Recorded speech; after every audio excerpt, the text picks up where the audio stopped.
Hello everyone, so welcome to my YouTube channel. आज जो है हम एच पी टेट 2025 नवंबर में जो एग्ज़ाम हुआ था उसका साइकोलॉजी सेक्शन हम जो है डिस्कस करने वाले हैं। So let's start. पहला क्वेश्चन है, development proceed from general to specific, complex to hard, specific to general और सिंपल टू इजी। तो जो डेवलपमेंट होती है वो हमेशा जनरल से स्पेसिफिक ही होती है, यानी कि जनरल होता है जो कि सामान्य हो, सिंपल हो, और स्पेसिफिक होता है जो कि विशिष्ट हो, यानी कि डिफ़िकल्ट पार्ट हो। तो डेवलपमेंट हमेशा जनरल टू स्पेसिफिक होती है। Second question is, Dash is the philosophy that all children have a right to get equal education in a regular school system. तो इसमें पूछा गया main streaming education, special education, multicultural education, inclusive education. तो यह एक ऐसी विचारधारा है जिसमें बच्चों को एक साथ जो है सामान्य जो शिक्षा है वो मिलनी चाहिए, चाहे वो बच्चे जो है फिजिकली डिसेबल्ड बच्चे हों, या फिर उनमें कोई इशू हो, या फिर कोई भी मान लो फिजिकली अच्छा नहीं कर सकते, या फिर उनका स्टेटस बैकग्राउंड ज़्यादा अच्छा नहीं है, तब भी उनको एक साथ जो है एजुकेशन मिलनी चाहिए। वो आता है इंक्लूसिव एजुकेशन के अंदर। सो answer is inclusive education. Third question is, the oldest method of study in psychology is. अगर हमने किसी को मान लो उसका बिहेवियर चेक करना है तो उसमें सबसे ओल्डेस्ट मेथड कौन सा है? इंट्रोस्पेक्शन, ऑब्जर्वेशन, केस स्टडी और experimental. So the answer is introspection, यानी कि अंत निरीक्षण, यानी कि खुद सेल्फ इवेलुएट करना है कि क्या चीज़ सही है और क्या चीज़ गलत। Next question we have, who started the scientific study of creativity. जो क्रिएटिविटी की साइंटिफिक स्टडी है वो किसने स्टार्ट की थी? मैडनिक, गेल्फर्ट, गाल्टन और Thorndike. So answer is Galton. Next is, which type of memory refers to continuing storage of information।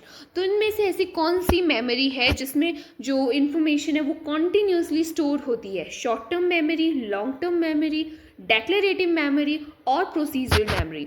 So obviously the answer is procedural memory. Next is the research ink blot test. How many cards are in multicolor out of 10? तो उसमें 10 जो colours होते हैं उसमें से जो 5 colours होते हैं वो होते हैं ब्लैक एंड वाइट, उसमें से जो 3 कलर्स होते हैं वो होते हैं ब्लैक एंड रेड, एंड जो 2 कलर्स होते हैं वो होते हैं multi colour. So the answer is 2। Next question is, which self concept is known as mirror image. इनमें से ऐसा कौन सा सेल्फ कॉन्सेप्ट है जिसे हम मिरर इमेज यानी कि दर्पण आकृति कहलाती है? Social self concept, ideal self concept, basic self concept और transitory self concept. So obviously the answer is social self concept. जो सामाजिक आत्म संप्रत्यय होता है वो जो है एक मिरर इमेज होती है। Next is, autonomy versus shame and doubt is the stage of. तो ये आपको अगर याद होगा तो जो एरिक एरिक्सन ने जो थ्योरी दी है उसमें 8 स्टेजेस बताई गई है, जिसमें पहली स्टेज होती है ट्रस्ट वर्सेस मिसट्रस्ट, जो कि होती है 0 से 1 के बीच में। नेक्स्ट जो स्टेज आती है वो आती है autonomy versus shame and doubt, वो आती है 2 to 4 या 2 to 6 ईयर्स के बीच में। So answer is C, that is 2 to 3 years.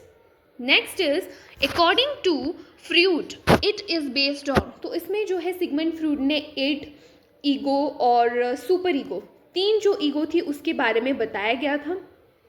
इसमें जो इड होता है वो प्लेजर प्रिंसिपल होता है, यानी कि अगर उसे कुछ चाहिए तो चाहिए, चाहे वो उसके लिए कुछ भी कर सकता है। फॉर एग्जांपल अगर बच्चे को एक आइसक्रीम चाहिए तो वो उसके लिए रोना शुरू कर सकता है, तो एनी हाउ वो उस चीज़ को पाएगा। नेक्स्ट है ईगो। ईगो जो है इड और सुपर ईगो में बैलेंस करती है, और सुपर ईगो होता है जो कि मोरालिटी बेस्ड होती है, right. Next is, learning is a modification of behaviour which is relatively. जो अधिकम व्यवहार में परिवर्तन को कहते हैं जो कि अपेक्षणीय, यानी जो लर्निंग होती है उसमें क्या होता है, जब अगर कोई चीज़ लर्न करता है चाहे वो पॉजिटिवली लर्न कर रहा हो या नेगेटिवली, लेकिन उसमें क्या चेंज आता है? टेम्पररी, परमानेंट, कंट्रोल्ड और uncontrolled. So answer is permanent. अगर कोई भी चीज़ सीख रहा है तो डेफिनेटली वो परमानेंटली ही सीख रहा है। Next is, the schema of grasping object is called. अगर कोई चीज़ ग्रास्पिंग कर रहा है तो उसे क्या कहते हैं? Schema, accommodation, assimilation, equilibrium. So answer is schema. Next is, in classical conditioning theory food is a dash. तो आपने जो है डॉग वाला जो पेवलोव ने एक्सपेरिमेंट किया था उसमें देखा होगा जो फूड होता है वो अनकंडीशन स्टिमुलस होता है और कंडीशन स्टिमुलस क्या होता है, बेल। तो इसमें आंसर में पूछा गया है वो नेचुरल रिस्पॉन्स है, आर्टिफिशियल स्टिमुलस है या फिर आर्टिफिशियल रिस्पॉन्स या नेचुरल स्टिमुलस। तो ऑब्वियसली वो स्टिमुलस है और नेचुरल है वो एक तरह से, तो आंसर आएगा option number D. Next, diagnosis is, अगर डायग्नोस किसे कहते हैं, learning, teaching, to know the difficulties, none of the above. तो ऑब्वियसली डायग्नोस होता है कि हमें किसी चीज़ को फाइंड आउट करना है। अगर हम एजुकेशन की बात करें तो ये डायग्नोस करेंगे कि बच्चों को लर्निंग में क्या डिफिकल्टीज आ रही है, क्या प्रॉब्लम्स आ रही है, तो अब हम उन डिफिकल्ट चीज़ों को जो है डायग्नोस करेंगे, उनको फाइंड आउट करेंगे। Next is which is the best option to change the cramming habit among the students. अगर बच्चों में हमने क्रैमिंग की हैबिट्स को कम करना है तो हम क्या कर सकते हैं, इंक्रीज को curricular activities, yes, change the teaching method, promote creativity और चेंज इन इवेल्युएशन। तो आई थिंक क्रिएटिविटी को प्रमोट करना is the best thing ever.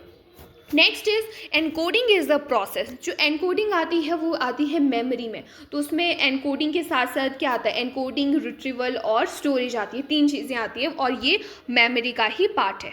Next, the school of behaviourism. जो बिहेवियरिज्म है उसमें कौन से जो साइकोलॉजिस्ट थे इन्वॉल्व थे, जेबी वॉटसन, फ्रूड, कार्ल जंग और none of above. So obviously JB Watson is the answer. Next, who among the following is associated with Gestalt theory of learning. तो गेस्टाल्ट के साथ पेवलोव, स्किनर, थॉर्नडाइक, इन तीनों में से कोई नहीं है, कोहलर है। और उसमें आपने एग्जाम्पल देखा होगा, दैट इज फॉर एग्जाम्पल उसने चिंपैंजी पे जो है एक्सपेरिमेंट किया था कोहलर ने और उसमें बताया गया था insight theory of the learning, तो वो उसका एग्जाम्पल है। Next is individual difference are the product of dash and environment. अगर एक बच्चा इंडिविजुअल डिफरेंट है तो वो किस वजह से है, नेचर, सोशलाइजेशन, हेरिडिटी और कल्चर। सो ऑब्वियसली हेरिडिटी और एनवायरमेंट, यानी कि जेनेटिक्स आती है हेरिडिटी में, जीन्स की वजह से डिफरेंट होता है और एनवायरमेंट की वजह से डिफरेंट होता है। Next is it takes a maturation period of dash months for the child to take his और फर्स्ट स्टेप ऑफ वॉकिंग। जो बच्चा है फर्स्ट टाइम जो वॉक करना स्टार्ट करता है तो वो कौन से ईयर में फिर स्टार्ट करता है, 5 से 6 महीने में, 6 to 12 और नन। तो उसमें ऑब्वियसली जो बच्चा है वो 10 से 12 महीने में जो है क्रॉलिंग करना स्टार्ट कर देता है, उसके बाद मतलब वॉक करना एक तरह से शुरू कर देता है। Next is IQ is calculated as, जो IQ है इंटेलिजेंट क्वोशंट, उसका फॉर्मूला होता है MA/CA × 100। तो जो MA होती है वो होती है हमारी मेंटल एज और CA होती है हमारी chronological age. So option number A is the answer. Next is most useful method for studying the trends. जो पाठशाला में भागने वाले जो बालक होते हैं उनके अध्ययन की सर्वाधिक उपयोगी विधि इनमें से कौन सी है, questionnaire method, experimental method, survey method और case study. So answer is case study method. Next is development start from. अब किसी भी विकास का आरंभ कब से होता है, चाइल्डहुड से, इन्फेंसी से, प्री नेटल से, पोस्ट नेटल से। सो ऑब्वियसली प्री नेटल, जब प्रसव पूर्व अवस्था में ही जो है डेवलपमेंट शुरू हो जाती है। New pattern of school education NEP, जो NEP 2020 आई है उसमें कौन सा पैटर्न आया, उसमें 5+3+3+4। इसमें जो न्यू पैटर्न है जो NEP 2020 में आया है। Next we have a test that measure what it intends to measure is called. अगर एक परीक्षण वो मापन करता है जिसका वह मापन करना चाहता है वो क्या कहलाता है, इनवैलिड, अनरिलायबल, वैलिड और reliable. So obviously valid. Next we have retrieval is easy in which memory, episodic memory, STM or LTM, that is STM. Next is classical conditioning theory is given by Pavlov, Skinner, Piaget or Hilgard. So obviously Pavlov. Next is a student studies hard to avoid failing a test. This is an example of positive reinforcement, negative reinforcement, positive punishment or negative punishment. So that is negative reinforcement. Next is learning design is emphasized in constructivism, behaviorism, gestaltism or Hornick view.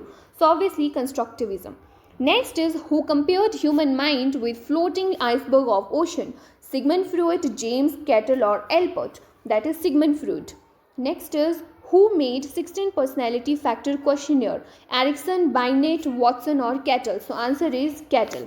ये था हमारा HP 10 2025 नवंबर psychology का medical section. Hope you like this video. और आपको किस चीज़ में कौन से सब्जेक्ट्स की वीडियो चाहिए please comment down in the box. Thank you.